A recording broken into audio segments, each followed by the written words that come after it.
Hi అండి, అందరికి నమస్తే. ఎలా ఉన్నారు? బాగున్నారండి.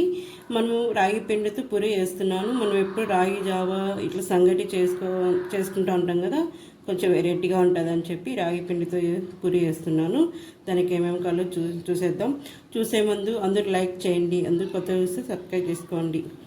ఇప్పుడు గోధుమ పిండి ఒక కప్పు గోధుమ పిండి తీసేసుకున్నాం. సగం కప్పు బొంబాయి రవ్వ, తెల్ల రవ్వ అండి ఇది. బొంబాయి రవ్వ సగం కప్పు తీసేసుకున్నాను. ఒక కప్పు ఇది రాగి పిండి, ఇది ఒక కప్పు తీసేసుకున్నా. గోధుమ పిండి రాగి పిండి సేమ్ కొలత. చిన్న కప్పుతో బొంబాయి రవ్వ తీసేసుకున్నాను. ఈ రెండు ఒకే కొలత.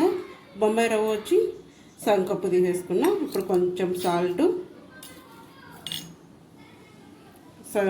సాల్ట్ వేసేసుకొని బాగా కలిపేసుకోవాలి. మనము వేసుకున్నాక కొంచెం నీళ్ళు, సేమ్ అంతే అండి. మనం గోధుమ పిండికి ఎట్లా వేసుకుంటామో పూరికి సేమ్ అంతే.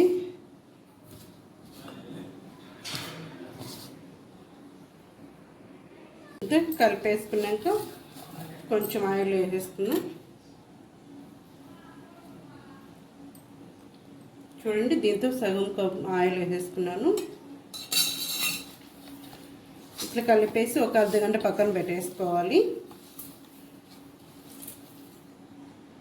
సరే కదా, మనం పూరికి ఎట్లా కలుపుకుంటాం గోధుమ పిండి సేమ్ అట్లనే ఇది కూడా అంతే అండి.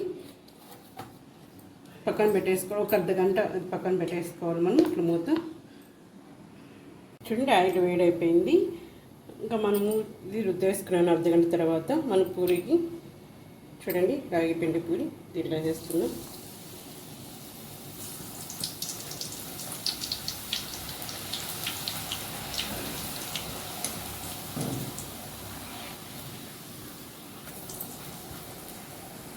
సరే, పూరి ఈ కలర్ వచ్చినాక ఆఫ్ చేసుకోవాలి. పూరీలోకి వచ్చి మెంతిపప్పు వేసాను కాంబినేషను. రాగి పిండి పూరి రెడీ అయిపోయింది. ఎలా ఉంది? బాగుందా రాగి పిండి పూరి? బాయ్ అండి.